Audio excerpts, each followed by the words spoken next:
Break the silence. Know your body, know the symptoms. I'm an ovarian cancer survivor. I'm an ovarian cancer survivor.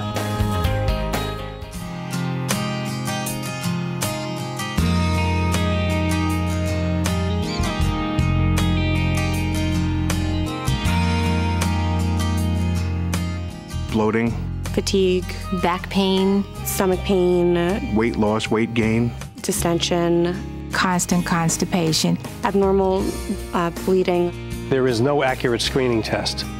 know your body, know the symptoms.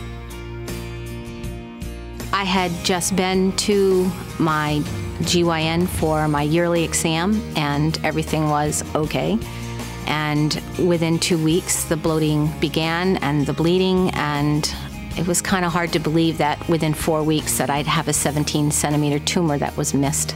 She really started bloating noticeably every day. It got worse and worse. Finally, it literally looked like she was 9 months pregnant. And my husband was really concerned, and he took me to the emergency room, and they thought I was in labor. And I said, no, I am not pregnant. I had been having some medical problems over the summer, and I went to my doctor. We did some blood tests, and he said he didn't find anything. Oh, maybe you have acid reflux. Let's just keep going with what we're doing. And I said, well, I don't think you're right. So I went to the emergency room. They took one look at me, and they said, oh, she's pregnancy right away. And I said, no, I'm not pregnant. And they gave me, I think, 3 different pregnancy tests down there because I looked pregnant.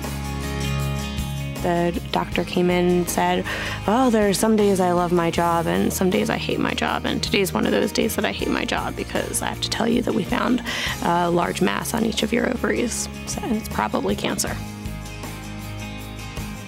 I lost my daughter to ovarian cancer. She had some pain in her abdomen that her mom and I had her checked at a local urgent care facility, and they diagnosed just ovarian cysts at the time. Not thinking of the worst at the time, we accepted that diagnosis, and her pain subsided for a while. But in hindsight, it was there.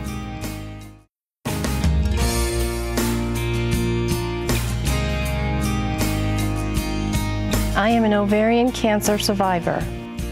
And I'm an ovarian cancer survivor. Know your body, know the symptoms.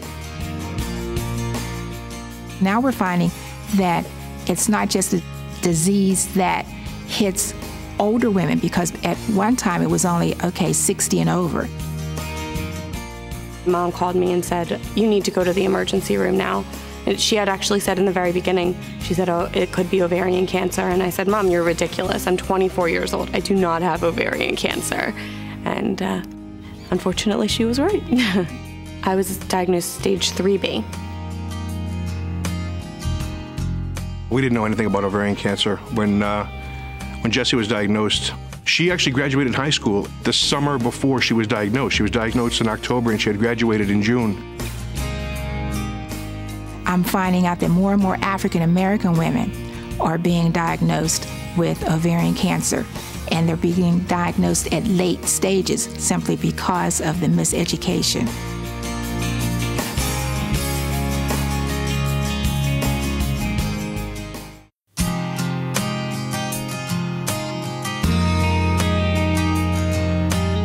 You just can't turn your back and say, okay, I have cancer, I'm not going to do anything about it. You have to be an advocate for cancer. That's why NOCC is very important.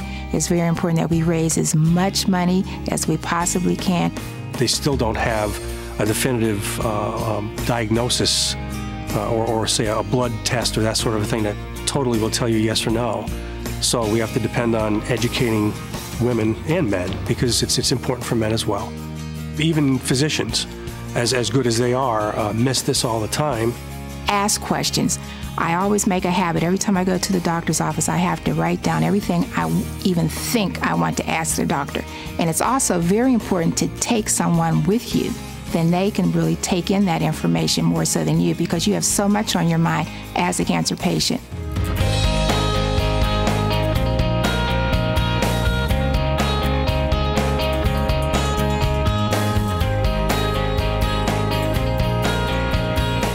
Ovarian cancer is more than a woman's disease. Jesse's aunt, wonderful, wonderful woman. She took it upon herself to start doing research to find a chapter or find something that we could support. We wanted to be involved in something. And if Jesse's face is the face of ovarian cancer in Rhode Island for the NOCC-RI, then so be it. I'm willing for it to be that way, and she was willing for it to be that way. As soon as you tell someone that you have cancer, especially ovarian cancer, it's like, I never knew anyone to survive ovarian cancer. And that is so far from the truth. We've come a long way since Gilda Radner. Through NOCC, more people are becoming more educated around what exactly ovarian cancer is. I didn't know that there was even a national chapter until I became involved with my local chapter. This has been very fulfilling for me, is to be involved. I can't even begin to say how important NOCC is. I like being able to make someone's day better, and if I could maybe educate them a little with what I do know, that's even better. Because the education is what needs to be out there. We need to be able to spread the word, and I truly believe that NOCC is doing a phenomenal job.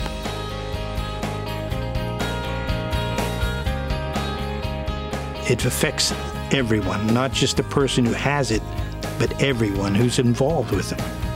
Husbands, wives, kids, and it's the possibility of losing that person has to affect everybody. I don't think I'd be where I am today. So I'm grateful to have this organization. I'm grateful to have the friends that I've met. It amazes me how many people that I notice now that are really starting to know more about. And I just know that with the continued efforts and just being out there, that it's going to make a difference, and we are going to make a difference. I was 11 years old when my mom was diagnosed with ovarian cancer, and I'm dedicating a lot of my time and work for the NOCC and hopefully raising money for them. I know they're a great organization, and I'd love to help out any way I could, just so women didn't have to go through what my mom went through. I'm an ovarian cancer survivor. I'm an ovarian cancer survivor. I am an ovarian cancer survivor. I am an ovarian cancer survivor. I am an ovarian cancer survivor. I am an ovarian cancer survivor. I am an ovarian cancer survivor.